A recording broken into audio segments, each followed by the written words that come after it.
O'zbeklar mehmonga kelinglar demaydi. Ha, kelmayapsan. Senga alohida taklifnoma chiqarish kerakmi? deydi.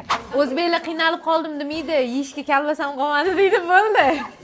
O'zbeklar raddomdan chiqishiga nima mashina etdingiz adasi demaydi. Oybek Nigorani etdingizmi deyshadi. O'zbeklar ovqatingiz zo'r chiqdi demaydi. Shuncha go'sht solgandan keyin mazali bo'ladi deydi.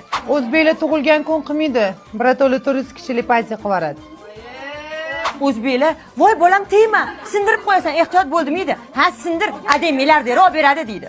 O'zbeklar o'g'lim sevib qopti demaydi. Aniq o'g'limni issiq sovuqib o'qitib olgan deydi. O'zbeklar o'rtoq kech qovaman demaydi. Hozir 2 minut deydi. O'zbeklar dardini hech kimga aytib o'tirmaydi. Birato'la intervyu beraveradi. O'zbeklar bolam kasal bo'lib qoldi demaydi. Aniq ko'z teggan deydi. O'zbeklar moro bo'lsin, yengi uyapti demaydi. 1 yilda 20 marta gif qilgandan keyin oladi deydi.